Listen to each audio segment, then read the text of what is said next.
एक खास चीज बहुत जरूरी की आज आपको मैं बताने जा रहा हूँ। अभी इतनी देर हमने कुलदेवी की महिमा के बारे में समझा, सुना कि भाई क्या होती है कुलदेवी, लेकिन कुलदेवी एक घर में कहाँ निवास करती है? पता है आपको कि कुलदेवी कहाँ निवास करती है? एक घर में कुलदेवी का स्थान कहाँ? बताइए, बताओ। मुख्य दरवाजे के ऊपर। बिल्कुल। कैसे आया ये बात समझ? वीडियो देख लिया, हाँ बहुत अच्छा किया। देखो, अष्टलक्ष्मी, लक्ष्मी 8 प्रकार की, धन देने वाली धन लक्ष्मी, धान्य लक्ष्मी, पुत्र देने वाली संतान लक्ष्मी, विजय लक्ष्मी, गजलक्ष्मी, अन्न लक्ष्मी, ऐश्वर्य लक्ष्मी, महालक्ष्मी, ये 8 लक्ष्मियां सूक्ष्म रूप से निवास करे और कुलदेवी सूक्ष्म रूप से निवास करे। आप भले घर में एक स्थान बना के धूप दीप करो, ये अलग बात है, लेकिन कुलदेवी रहती है मुख्य दरवाजे में। कहाँ रहती है? आप पुराने जमाने के कोई लोग हो तो देख सकते हैं, पहले मुख्य दरवाजे के पास, हर घर के बाहर मुख्य दरवाजे के पास एक छोटा सा आड़ा होता था, उसमें गोखले में दिया जला के जरूर रखते। ये दिया किस लिए? पास के दरवाजे में रहने वाली कुलदेवी के लिए। आज तक अपने को पता नहीं कि दिया क्यों जलाते थे। हर घर के साथ एक दरवाजे के पास गोखला होता था, वो घर में घुसने वाले देवों के स्वागत के लिए, जितने भी देवता आ रहे हैं उनको लगे कि हमारा स्वागत हो रहा है, वो आ सकें और कुल देवता प्रसन्न रह सके, इसलिए पहले एक गोखला भी रहता था। अभी तो दरवाजे के पास एक बोर्ड लगा रहता है हर घर के पास, बीवेयर ऑफ डॉग्स। क्या है? अभी दिया का गोखला नहीं है, डॉग्स का बोर्ड जरूर है। और एक ही कुत्ता पाला तो बीवेयर ऑफ डॉग होना चाहिए कि डॉग्स होना? हाँ, एक कुत्ता पाला है, बोर्ड में क्या लिखना चाहिए? लेकिन लिखते क्या है? क्योंकि जो अतिथि संस्कार नहीं जाने में कुत्तों को रख के आने वालों को भगावे, वो सब डॉग ही है, इसलिए वो डॉग्स लिखता है। बाकी सब वही डॉग्स जिसको संस्कार नहीं आया।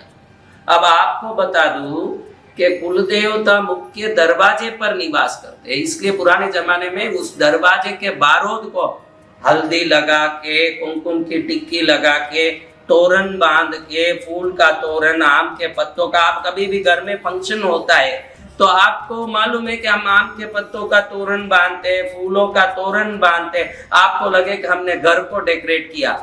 घर में कार्यक्रम हो रहा है कुलदेवी माँ, तो मैं आपकी पूजा करूं, धन्य बनूं, इसलिए वहां वो तोरण बनाया जाता है। वो कुलदेवी की पूजा है। वहां क्या हो रहा है?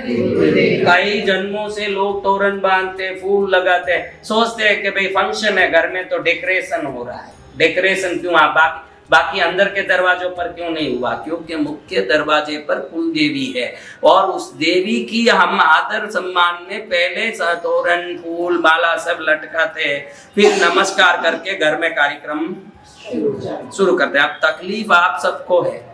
क्यों तकलीफ आता है? कोई भी घंटी बजाता है, दरवाजा खोलते हो, उससे बात करना, उसको अंदर नहीं बुलाना। ऐसे लोग होते हैं जिनको अंदर बुला के सोफे पर बैठा के मेहमानियत की जाती है। ऐसे लोग होते हैं जिनसे बाहर से ही निपटना होता है, इसको घर में नहीं छोड़ना, और हम थोड़े सरकेंगे तो घर में घुस जाएगा, इसलिए हम द्वार पर ही खड़े होके वहीं खड़े रहते हैं, कहीं घुस न जाएंगे। भाई इसको अंदर नहीं लेना, बाहर ही निपटना है। पेपर वाला हो, कोई काम वाला हो, या कोई ऐसा हो जिसका हम पसंद नहीं है, भाई बाहर भेजना, तो हम क्या करते हैं? वहीं बाहर खड़े होके बात करते हैं। तो पूरे घर में आपका हर जगह अधिकार, आपका घर है तो अधिकार होगा कि नहीं? एक जगह आपका अधिकार नहीं चलता है और उधर अधिकार जमाने से ही हर घर में दुख है, जो कोई नहीं जानता है। कोई आदमी आ जाता है, उसको बाहर से ही भेजना होता है, इसलिए हर आदमी वहीं खड़े होके उस मुख्य दरवाजे के बारूद पर पैर रख के खड़ा रहता है। थोड़ी देर भाई ऐसे पैर रख के आराम से खड़े हो गए, कई देर तक बात करते हैं।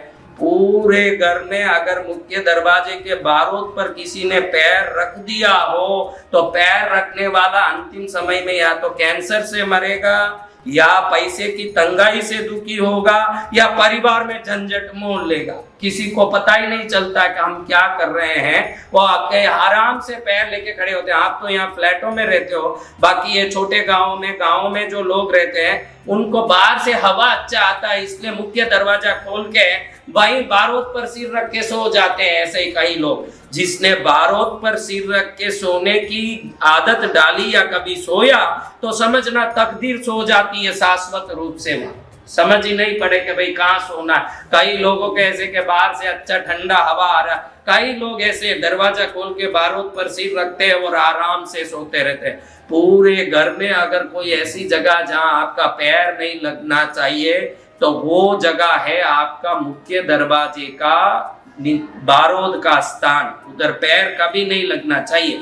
और हो सके तो अंदर की तरफ ऊपर एक लक्ष्मी का कोई चित्र लगा दे, फोटो लगा दे, उसका दर्शन करें तो साल भर में दिन दोगुनी चौगुनी काम शुरू हो जाता है। और संत मैं अनुभव से बोल रहा हूं कि ऐसा घर में शांति मिलता जब बारूद की इज्जत कर लो। देखो आपको बताऊं, किसी का हाथ कट गया, इतना जिंदा रहेगा कि मर जाएगा? इतना कट गया, जिंदा रहेगा कि मरेगा? इतना कट गया, जिंदा रहेगा कि मरेगा? दोनों कट गए, जिंदा रहेगा कि मरेगा? अरे दो हाथ भी निकल गया, आधा पैर भी कट गया, जिंदा रहेगा कि मरेगा? एक पूरा पैर कट गया, जिंदा रहेगा कि मरेगा? दोनों हाथ दोनों पैर कट गए, जिंदा रहेगा कि मरेगा? सिर कट गया, जिंदा रहेगा कि मरेगा? तो शास्त्र में लिखा है कि पूरे घर का सिर मुख्य दरवाजा ही है। क्या है? एक घर है, उस घर में हर चीज को शरीर का अंग जैसे मानोगे तो सिर कौन सा है? मुख्य दरवाजा ही सिर है ये घर का। अगर ये सही है तो लाख अंदर वास्तु दोष हो कोई तकलीफ नहीं आएगा, क्योंकि सिर सही या हाथ कट गया तो भी जिंदा रहेगा। आपने बोला अगर थोड़ा ईशान कट गया, थोड़ा नैऋत्य कट गया, सही वास्तु शास्त्री हो तो पहले घर का दरवाजा ही देखेगा। अभी मैं जहाँ आया हूँ तो यहाँ का कोई चीज देख के नहीं आया हूँ, दरवाजा देखता हूँ कि कैसा है दरवाजा। ये दरवाजा लोगों का स्वागत करेगा कि धक्का मारेगा? समझ पड़ गया? तो आपके घर के दरवाजों में कभी पैर रख के खड़े मत हो, भूल चूक कभी, क्योंकि वो आदत है आपका। वहां खड़े हो जाते ऐसे पैर डालते हो, आपको लगे नहीं कि ये देवी का दरबार है। क्या है? देवी जहाँ दीपक जला रहे हो, धूप कर रहे हो, उस जगह नहीं निवास करती। लक्ष्मी और कुल देवी आपके मुख्य दरवाजे पर बैठी रहती है, क्योंकि कुल की देवी होने से कुल में अनिष्ट ना हो जाए, कोई तकलीफ ना आ जाए, इसलिए वहीं बैठ के हर चीज का हिसाब किताब करके। कितनी दयालु है देखो, घर में हमने दिया दूध किया, स्थान दिया, फिर भी वो कहाँ बैठी रहती है? दरवाजे के अंदर किसी को छोड़ती नहीं है। अगर उस दरवाजे को नमस्कार करके कुलदेवी का स्थान है, ये मेरा घर का कुलदेवी यहाँ बैठी है, मेरी रक्षा कर रही है, ये भाव भी कर लोगे तो अंदर कोई तकलीफ वाला चीज घुस ही नहीं सकता। ना भूत प्रेत घुसेगा, ना शत्रु घुसेगा, ना दुश्मन आएगा, ना तकलीफ होगा। जो मुख्य दरवाजे को कुलदेवी का मंदिर मान लिया मन में, उसके लिए जीवन भर के लिए सुरक्षा का लाइफ इंश्योरेंस हो जाता है, उसको फिर कोई तकलीफ नहीं आता है। इसलिए मुख्य दरवाजे का महत्व को समझो। समय समय पर मैंने इसीलिए मुख्य दरवाजे पर लगाने के लिए स्टिकर सबको बांटा। भगवान आपका भला करे, ज्ञान धन शक्ति आपको खूब मिले। कितना मिले? थोड़ा 1 किलो का 2 किलो का कितना मिले? खूब मिले, खूब भरपूर मिले। तो वो दरवाजे पर क्यों लगाने बोला? क्योंकि वो माँ का स्थान है, वो माँ से बोल रही है। वो दरवाजे पर स्टिकर लगाने के लिए इसलिए नहीं किया कि दुनिया पढ़े, इसलिए कि वहां बैठी हुई कुल देवी बोले वो स्टिकर के माध्यम से कि भगवान आपका भला करे, ज्ञान धन शक्ति तेरे को खूब मिले, भगत जा, तेरा कल्याण हो। तो माँ स्वयं बोलती है उस मुख्य दरवाजे में बैठ करके, ऐसा स्टिकर सब लोग लगाओ। नहीं तो नवरात्रि आ रही, कुमकुम से लिख दो भगवान आपका भला करे, ज्ञान धन शक्ति आपको खूब मिले, कुमकुम से लिख दो। और मुख्य दरवाजे को इस नवरात्रि में बारूद पर हर जगह हल्दी से उसका लेप करो और कुमकुम की 4-6 जगह टिक्की करो और धूप दीप दिखा के प्रणाम करके माँ तुझे प्रणाम ऐसे बोलो। वो मुख्य दरवाजे से कुल देवी की शक्ति घर की रक्षा करे, धन की रक्षा करे, परिवार की रक्षा करे, यश कीर्ति की रक्षा करे। जो व्यक्ति पैर नहीं लगाएगा मुख्य दरवाजे पर, सिर नहीं रख के सोएगा, जो उसका सम्मान करेगा वो मूर्ख हो तो भी पूर्ण रूप से सुखी होगा। जो अति बुद्धिशाली हो के भी मुख्य द्वार का जो अपमान करता है वो परम ज्ञानी होकर भी दुखी होगा। इसलिए मुख्य दरवाजे को अपने घर का सबसे महत्वपूर्ण देव स्थान मानो। भले वहां कोई पूजा पाठ नहीं होता, वहां सूक्ष्म रूप से देवता निवास करते हैं, उस स्थान का महत्व समझ के अगर जीवन में उसको महत्व दे दोगे तो दुनिया तुम्हारा महत्व 1000 गुना बढ़ा देगा और तुम्हारा कल्याण हो जाएगा। यही मंगल कामना के साथ बोलो वास्तुदेव की जय।